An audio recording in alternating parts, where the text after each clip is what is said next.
Welcome to Part 7. In this segment of Letting Destiny Deliver, it is my intention to help you understand the difference between toxic and nourishing forces. Understanding the power of toxic and nurturing elements is important, as we all have to choose one or the other, time after time in our everyday lives. Toxic and nourishing elements seep into our lives through the holes in awareness created by the gaps that exist between the known and the unknown, between what we have and what we do not have, and between self and others. The dynamic of gaps is such that they make us want to fill them. In other words, they motivate us to engage in fantasy, in some sort of action, or both. Take, for example, thirst. Thirst is the gap between the presence of water in the bloodstream and the absence of it. This gap creates within us an awareness that signals us into action. The action taken, depending on what it is, will either promote health or illness. The same is true mentally. For example, we've all been in situations where we didn't understand or know something. A gap of this nature signals us into a fantasia of thought and fantasy in order to come up with some solution that satisfies our minds. Whether or not it satisfies depends on whether or not the gap has been filled with something toxic or nurturing. These two examples illustrate how opposing forces create gaps in our biological and social awareness. The biological gaps push us to act, whereas the social gaps are mediated by fantasy.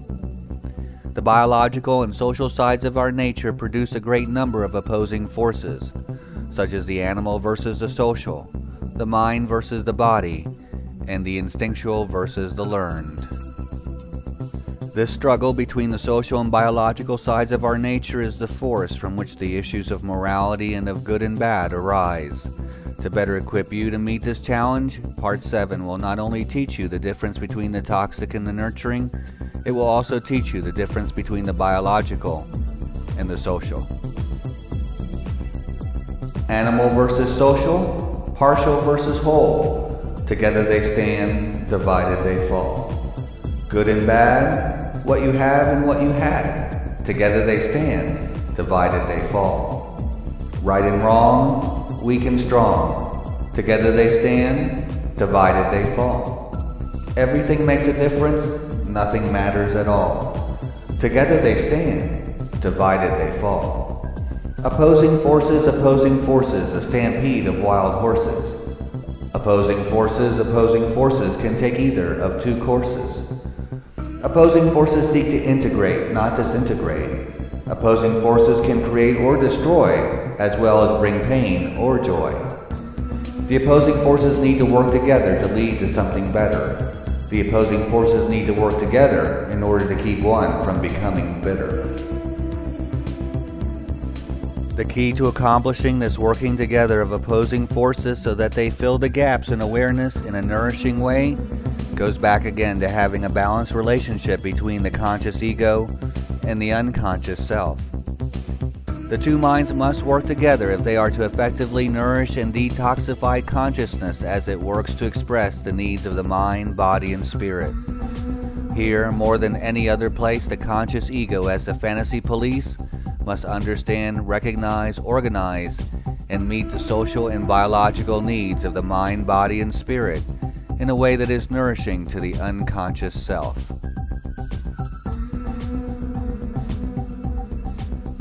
To do this, the ego needs to understand both the biological and social sides of our nature.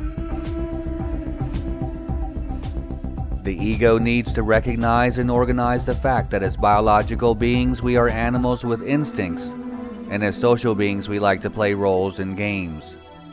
As animals we kill to survive. As human beings we kill for glory, greed, and revenge. As biological beings we lead a life connected with and steeped in nature. As social beings we carry on an as-if existence, where we can cross over the boundary of reality with fantasy and pretending. As biological beings we are driven to be individuals. As social beings we need to belong and therefore seek relationships. As biological beings, we have senses to help us orient ourselves. As human self-reflective beings, we rely on consciousness and fantasy as our means of orientation. For the conscious ego to be properly oriented, it must be able to do two things. 1. Discern what is real from what is fantasy, and 2. Discern the toxic from the nourishing. The ego's ability to make these two particular discriminations, fantasy from reality and the constructive from the destructive, is critical if it is going to keep toxicity to a minimum and at the same time nurture self-health.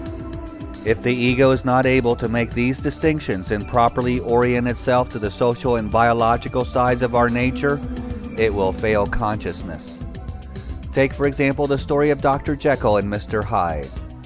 This classic story illustrates a split that can take place between the animal and social sides of our nature if the ego is unable to deal with them. In the story, Dr. Jekyll's character is one where the ego is totally unable to deal with the animal side of his nature, which produces a split where the good and bad become totally disconnected from one another. The greater the disconnect, the larger the gap. The bigger the gap, the more toxicity sets in. For the everyday person, the split between the animal and the social makes them vulnerable to toxicity because for them it's an unknown quantity. The split can be cured, however, with the right amount of empathy and self-knowledge. Where empathy prevents distortion between self and others, self-knowledge protects the personality from splits.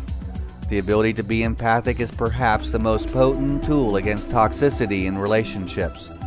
Empathy, if it is a two-way street, that is going in both directions from self to others and from others to self, reduces distortion and increases intimacy.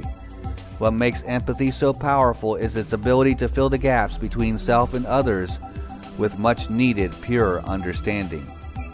Empathy allows us to validate self and others in an illuminating, growth-producing fashion. Empathy is the opposite of distortion. Empathy builds compassion and keeps hatred from becoming a major force in one's life. Empathy is not to be confused with sympathy. Sympathy can be enabling, whereas empathy is validating. With sympathy, you run a greater risk of being manipulated than with empathy. Empathy is taking appropriate responsibility when it comes to understanding the other person. It is not feeling sorry for them. Instead, you are helping the other person by serving as a mirror that reflects understanding in a way that enhances their self-knowledge. Toxic and nourishing. We take these in, most of the time not realizing, often fooled by the packaging. Does it make you sing? Does it make you cry? Does it make you wonder why? Toxic and nourishing, we take these in, often not absorbing the nourishing with the toxic, preventing needed cleansing. Does it give you energy? Does it leave you high and dry? Does it make it impossible to satisfy? Toxic and nourishing, we take these in. Learn to identify and cleanse the toxic. Learn to nourish so you don't get sick. So teach your ego how to be empathic so it remains socially balanced. Make sure your ego uses fantasy in the way that properly fills the gaps between your social and biological needs. And last but not least, stay connected to the important learnings, memories, and accomplishments stored in the unconscious mind. In part, this means allowing into consciousness those memories and learnings that recognize, access, and accurately meet the demands of the moment. Train yourself to utilize day-to-day reflections, experiences, and accomplishments, past as well as present, to maintain a healthy balance between the inner and outer worlds. To do this, your ego must use self-reflective consciousness in a way that allows you to maintain a sense of the authentic in every situation. Your ego must also use self-reflective consciousness in a way that keeps both opportunity and adversity from becoming toxic. Your ego must be able to reflect on accomplishments and failures, the toxic and the nurturing, to achieve self-knowledge. The unique combination of these and how they come together in you is what distinguishes you from everyone else. If your ego is unable to use self-reflective consciousness in this way, it will find it hard to develop an accurate sense of self. More importantly, it will be unable to break free of the mindsets that keep you trapped in the mindlessness of routine and superficiality. Your ego needs to be able to reflect upon memories, the known and the unknown, in order to gain access to the greater insights that are contained there. If the ego doesn't reflect and instead just shelves things, it will be doing a disservice to the self, as well as to the growth tendencies of the self-health system of mind, body, and spirit.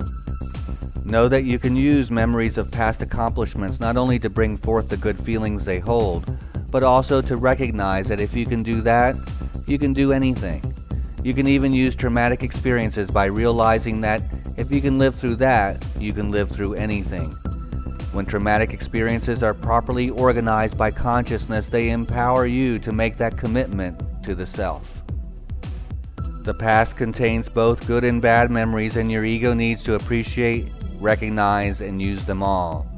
Use the good memories to maintain a consistent sense of self, and the bad ones to develop empathy because we all have pain. Use both to orient your actions in the future. Don't let the bad memories rob you of your sense of balance and order. Don't let them fixate you with feelings that the world is no longer safe, orderly, or meaningful, or with the sense that you are not worthy or good. The ego usually runs into problems and jeopardizes its relationship with the self for one of three reasons. 1. It cannot remember or accept the good things about the self. 2. It cannot remember or accept the toxic aspects of the self. Or 3. It cannot remember or accept either. The ego, for the sake of consciousness, needs to be able to do both. It takes courage to see the self in all its tainted glory. For example, I had a client who did not want to reflect on her accomplishments because she thought it made her egotistical. It was her way of remaining humble since she could not stand people who were egotistical. Her definition of humility turned into a disability, however, as it did not allow her to use her accomplishments to nurture her sense of self. Being humble doesn't mean you can't have a sense of accomplishment and pride. What being humble really means is seeing and taking responsibility for your negative side. I want you to know the ego can really become focused, which can be an asset when confronted by adversity. During times of adversity, the ego can go a long way in controlling toxins by staying motivated and focused on productive activities rather than hiding out because of fear or feelings of insecurity. By staying focused on the productive, the ego minimizes toxic fantasies and empowers you to be productive even when blocked in certain ways. Remember, opposites attract, so sooner or later adversity will end and opportunity will once again present itself. When opportunity resurfaces, you can then redirect your focus back to the original priorities. Controlling toxins in this way allows you to maintain self-health during times of adversity or what may seem to be insurmountable obstacles. Choosing consciously to do things to make others feel good or esteemed is another weapon in the arsenal against toxicity. Equally as useful in the fight against the toxic is the ego's ability to take time out from all the have-tos to do some want-tos. Or if you are only doing what you want to do, to start doing some of the things you have to do.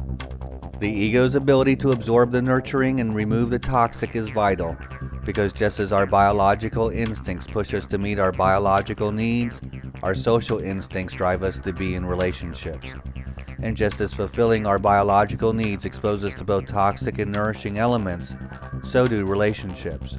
Therefore, the ego must be able to be in healthy relationships because relationships, like fantasy, are critical in defining the self. The ego has to understand the nature of a healthy relationship so it can minimize the toxic and maximize the nourishing. Relationships and fantasies that become fixated on the toxic foster self-sabotage, whereas nourishing relationships foster self-health. The best indicator of toxicity in a relationship is resentment. The best indicator of toxicity in fantasy is paranoia. To deal with toxic elements in relationships, the ego needs to understand the genesis of resentment. Resentments are the outgrowth of not being allowed self-expression or from being treated in a disrespectful manner time after time. Resentment is a sure sign that individuality is being trampled. Oppressive controls and misunderstandings need to be removed, otherwise they will be a source of stress and resentment. Sometimes resentments take cover hiding out as guilt, so you want to make sure any guilt you may be feeling is not disguised resentment. To do this, your ego needs to discriminate when you are doing something wrong from when you are being disrespected and controlled. You also need to be careful not to fall into the trap of feeling guilty because you've expressed resentment. Doing this will undo what you tried to accomplish by expressing the resentment in the first place. A relationship capable of giving and receiving respect will tend to keep resentments to a minimum.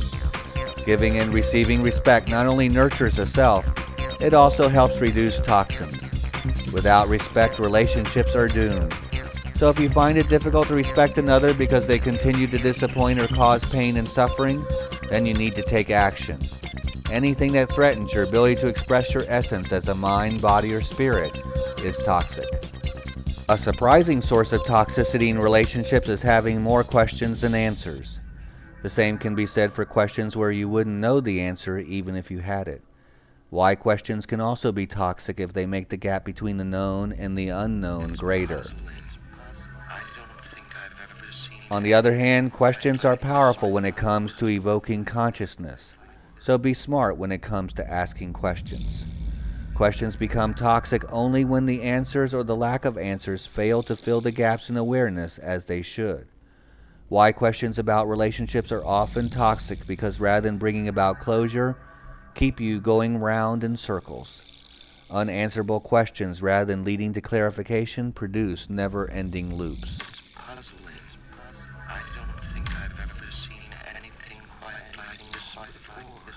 Minimizing toxic exposure from relationships is necessary for self-health and is more likely to occur if you can tell a toxic person from a nurturing person. A toxic person will often leave you feeling exhausted, confused, angry, and irritated, whereas a nurturing person will leave you with feelings of satisfaction, but also challenged. A toxic person is invested in getting something from you, often under false pretense. A nurturing person is not only able to give in return, but feels a certain compulsion to do so.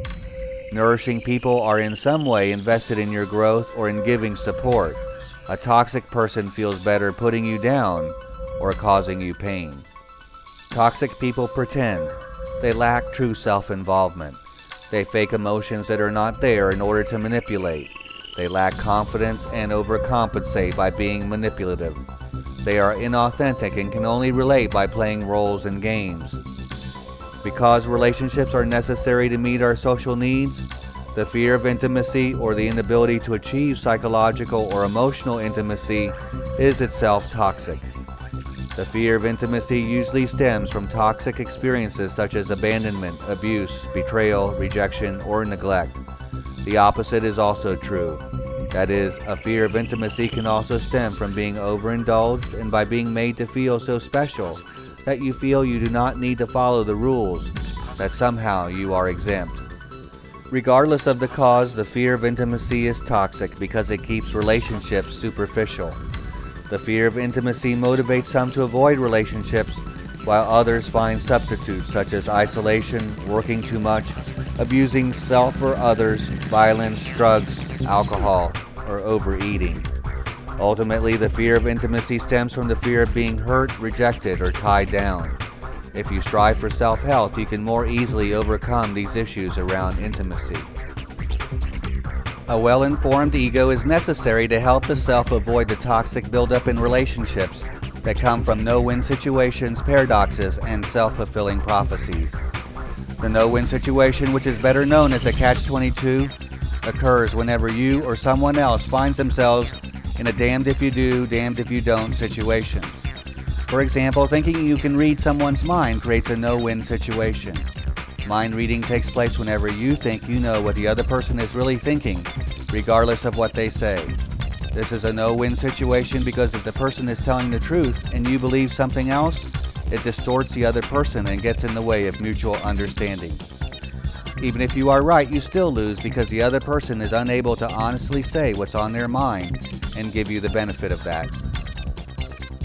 A no-win situation is also created whenever we share thoughts and feelings with someone in order to get closer and improve the relationship.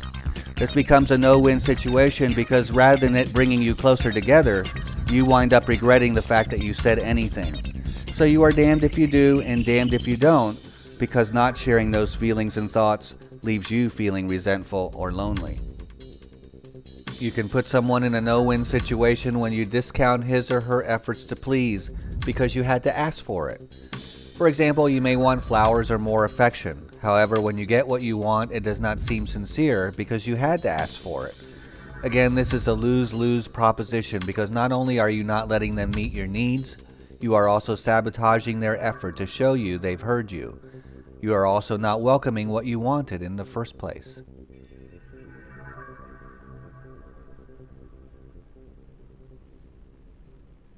It's puzzling.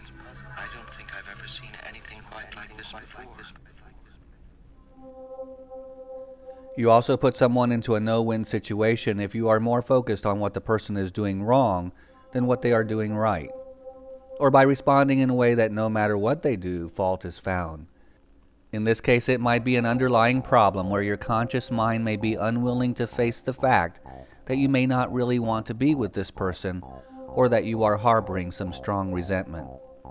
Believe it or not, making a decision can be made into a no-win situation. This happens by making a decision and then second-guessing the decision, bringing on regret. This is a no-win situation because no matter what the decision, you can always look back and focus on what if. Since you cannot be in two places at the same time, you always sacrifice something in favor of something else whenever you make a decision. Just as important as making the right decision is making the best of the decision you make.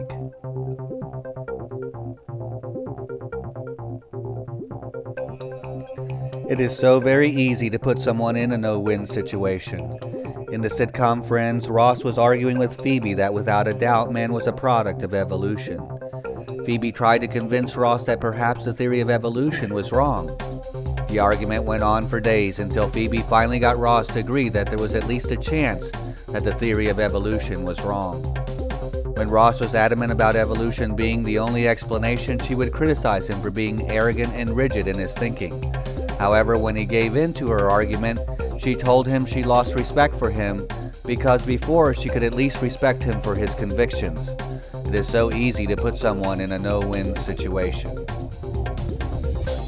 You can create a no-win situation by not telling someone you love something you think might hurt them. This is a no-win situation because not telling them hurts them because they need to hear what isn't being communicated. Since you are going to hurt them no matter what you do, more often than not, you're better off telling them rather than protecting them. Last but not least is a no-win situation where you want to be close to someone, but won't allow yourself because of the fear of abandonment. Here you lose because either way the belief renders you unable to get close. No-win situations are not only one of the most common causes of toxicity in relationships, they are also one of the most destructive of the communication viruses. No-win situations are the black holes of the communication universe. The only way out of the black hole is to train your ego to recognize these no-win situations so it can see what is happening and get out of the way. This brings us to the next communication virus, paradox.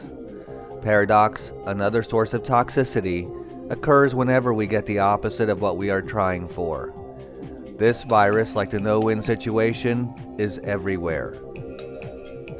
A good common everyday example of paradox is the one where the harder you try to fall asleep, the more awake you become. And then there is the expression, the sound of silence. Is that not a paradoxical statement?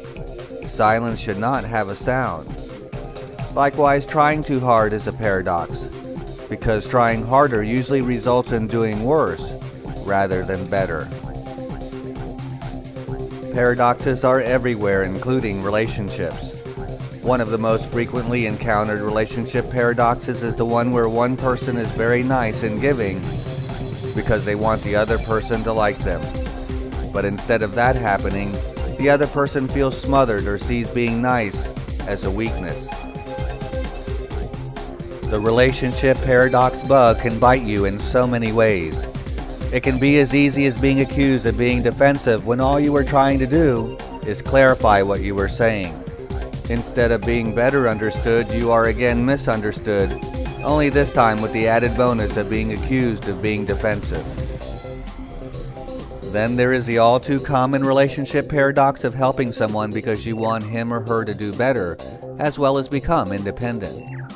Instead, they develop a dependency on you and greater feelings of inadequacy because they have become so dependent. There is the paradox that some find themselves trapped in of wanting what they can't have until they get it, and then they don't want it anymore, which is similar to the paradoxical effect of what happens when a want to is turned into a have to. When it's turned into a have to, oftentimes we don't want to do it anymore. Why is it that the one you love the most is often the one you hurt the most or take the most for granted? Or why are you more willing to hear something from a stranger than from a loved one? You can create a relationship paradox when you push someone for a commitment. The more you push, the less motivated they can become to do it. All of these are paradoxes that can be sources of toxicity in relationships. To avoid toxic buildup in relationships from paradox, the ego needs to realize the peculiar nature of this kind of cause and effect relationship and not go there. With an awareness of the end result of these particular paradoxical situations, you can have the insight you need to make the necessary adjustments so you don't do the wrong thing. With insight and self-knowledge, the ego can effectively elude these natural relationship glitches because with self-knowledge, no-win situations and paradoxes are more readily recognized, thereby reducing reactivity. With less reactivity and greater awareness, you improve your ability to respond to the various challenges posed by interpersonal communication. If both parties in a relationship have self-knowledge or are working towards it, the relationship will be healthier and better able to avoid these communication viruses. Self-knowledge not only gives you a greater relationship between your conscious ego and unconscious self, but also a better ability to avoid toxicity in relationships. Our patterns of relating develop from experience and role models. This means the odds are pretty good that you have been exposed to both toxic and nourishing learning experiences. It doesn't mean, however, that you have been exposed to role models that have helped you learn how to process such experiences. If this is the case, you can overcome it by learning how to process or show emotion appropriately. Appropriately processing and showing emotion is easier than you think, and absolutely necessary to effectively digest the toxic and the nurturing. A pattern of not processing or showing emotion appropriately is unhealthy because it interferes with the ability to be intimate in relationships and to understand our needs as well as the needs of others. Not being able to process emotion properly leads to toxic buildup. It also makes it easier to blame things on someone or something else. For example, the ego often likes to blame problems on biology and label them as a chemical imbalance. Although this may be true in some cases, more often than not the problem is a social one, where the inner core's needs for love, belonging, respect, and understanding are not being met and have in its stead toxicity. Simply put, because emotion is one of the ways the unconscious communicates, the inability to process or show emotion will not only interfere with the flow of information from one brain to the other, but from one person to the other. The ability to process emotion appropriately is not only necessary for healthy relationships, but also to maintain healthy biological patterns of sleep, wakefulness, sex, and eating. Our social being, without a doubt, impacts our biological being. Although expressing emotion is important, it is also true that being too emotional can be a source of toxicity. This is because strong emotions tend to distort perception. Strong emotions can lead to toxicity by narrowing down perception and thereby distorting reality. This narrow focus created by strong emotion contributes to the third trap that wreaks havoc on relationships, the self-fulfilling prophecy. It is easy enough to produce a self-fulfilling prophecy. Say, for example, you believe someone is angry with you, and this belief seems so real it prevents you from seeing him or her any other way, even though in reality they are not angry with you. However, sooner or later they do get angry with you, not because you were right, but out of the frustration of being misunderstood. More often than not, the person creating the self-fulfilling prophecy, rather than seeing the other person's anger as frustration, sees the anger as a validation of their original belief. The anger in this case is not a validation, it is a self-fulfilling prophecy. Prejudices produce self-fulfilling prophecies, and self-fulfilling prophecies produce prejudice. You tell someone enough times that they're going to leave you, eventually they will leave, thereby fulfilling your predictions. The very thing that was feared comes true because the person was talked into it by virtue of hearing it over and over again. Every time a self-fulfilling prophecy takes place, it reinforces the prejudice. Once while working with a newlywed couple, it became clear that the wife was fearful of her husband straying. This fear was created by her own affair with a married man a few years prior, as well as the stories she'd hear at work. Due to the fear, she kept very tight reins on her husband, at times making him feel like he was on a leash, which angered him.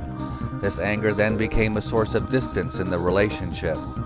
Since they came to therapy for the issue early in their marriage, it was dealt with before it could develop any further.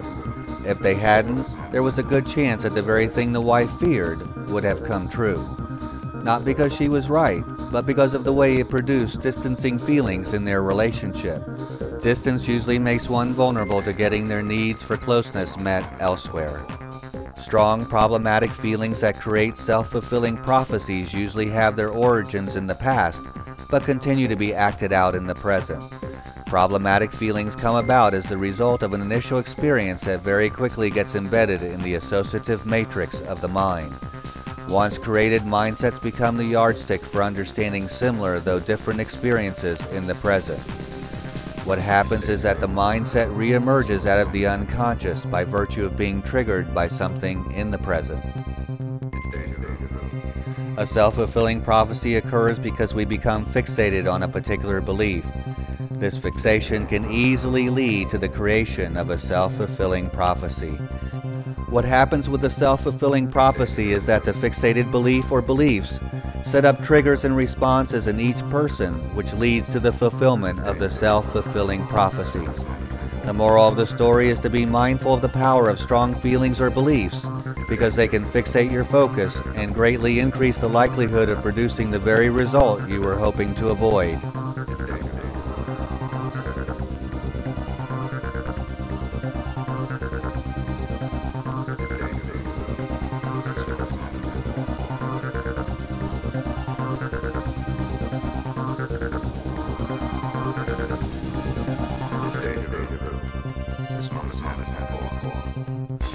As long as your beliefs and fantasies are consistent with what is really happening, everything will be okay.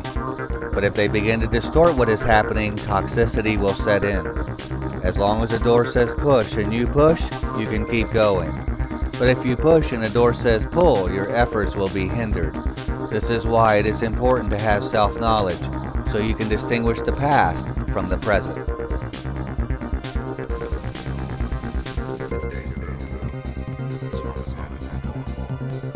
No-win situations, paradoxes, and self-fulfilling prophecies all work to undermine the self-health system by promoting a certain selectivity of awareness that winds up distorting reality.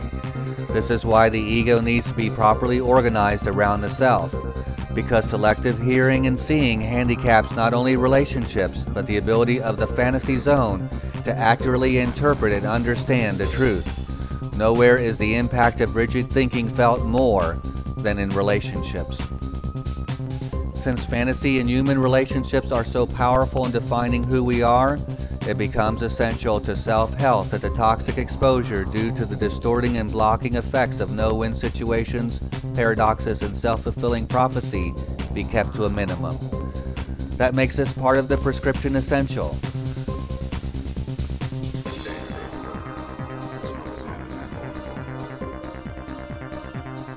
Healthy relationships, more than anything, keeps the self-health system of mind, body, and spirit intact.